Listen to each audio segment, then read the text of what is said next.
What happened in Surabaya was quite special. It was a Buddhist festival organized by a metta school, this Chinese Buddhist organization under Venerable Haitao. You know, this is an association that is associated with his name. Can you tell me your experience, the atmosphere of the festival? Yes, sure. This is Buddhistdoor's first time going to, first of all, an Islamic country. The entire festival was set up like a sort of journey, and there was only one way which you could get into the exhibit, and you had to walk through all these different displays, you know, featuring, you know, the Four Noble Truths, various Buddhist doctrines. There was even a cartoon frieze of the Buddha's various lives and final life, and all these sorts of very quirky things. And then you would you walk out into an open space where there were several corridors worth of Buddhist stalls. Some were bigger than the others. Buddhistdoor International happened to have one stall, and our theme was Buddhism in Hong Kong, because out of the 16 stalls that were there, only 4 were actually from overseas, and so that was quite an experience. We were among many native organizations. The atmosphere overall was very good because we had all sorts of different people coming to these native Indonesian organizations, and people were curious to see what Buddhistdoor was like, because we weren't from the country, and we were here just to show off what Hong Kong Buddhists have to offer. All our material, all our publications and CDs and promotional material, we offer it for free. So we weren't selling anything, but technically we sold out very quickly. Within, I think, the 4th or 5th day, we had already given away most of our CDs, most of our talks, our records, our magazines, our books. So there were only a few things that were still remaining, items that were still remaining after 10 days. And I think we were there for a total of 12 days. And by the 11th day, we had essentially nothing. In terms of organization, we got set up pretty quickly. It was just 1 day's worth of effort. And then after that, it was just, mixing, interacting, meeting, and making friends. So it was actually quite a inspiring and relaxing time for us.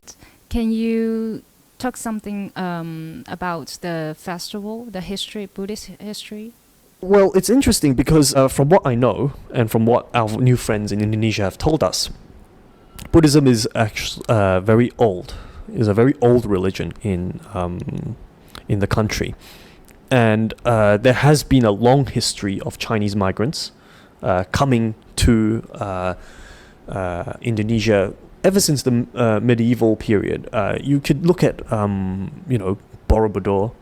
Borobudur is probably the most famous landmark of Buddhism in Indonesia, and easily the biggest Buddhist temple in the world.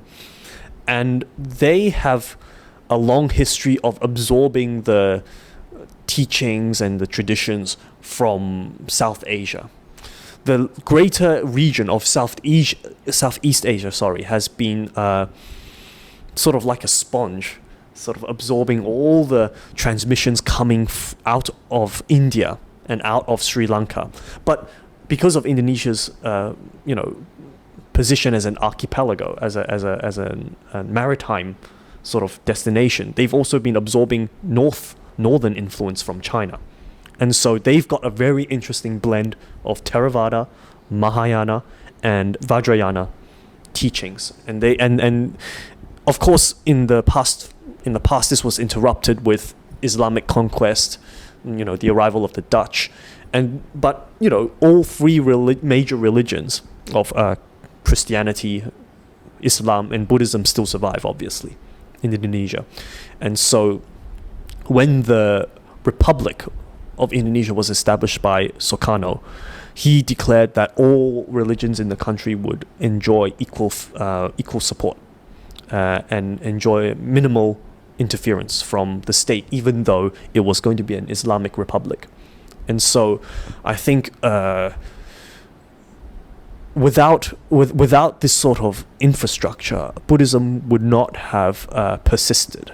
As you know, Buddhism died out in the around the 13th century in India, whereas this was not the case for medieval Indonesia. So I think the preservation of Buddhism throughout this time has been largely due to a combination of luck and good governance.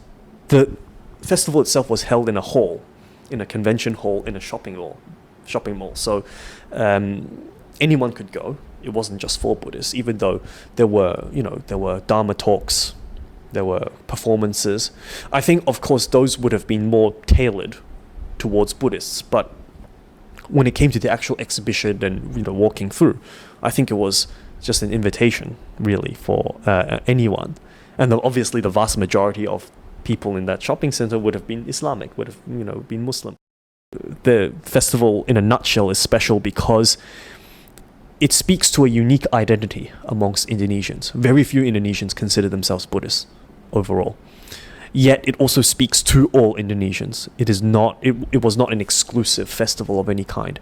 If anything, it was more of a reminder of how entwined Buddhism is with Indonesian history and heritage. And I think that's most important, because even if I wasn't Buddhist, let's just say, if I wasn't Buddhist, I should still be able to appreciate what the cultural heritage Buddhism has given, my own history. Indonesian Buddhists are very mindful of which teaching that you subscribe to.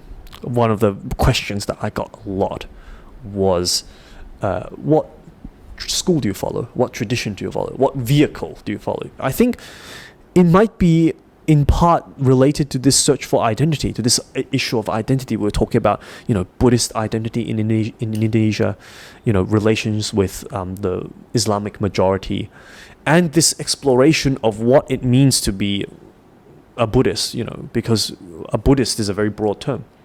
Buddhism is made of many different kinds of groups, traditions, schools.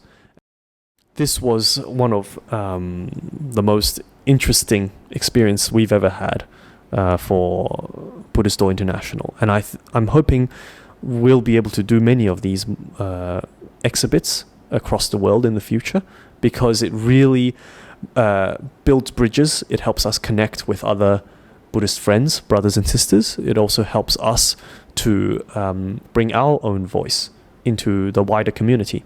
And of course, our strength is online, but nothing can really replace that human touch, that human encounter. I think the personal meeting with a different group of people who are still Buddhist is always the most satisfying and encouraging thing.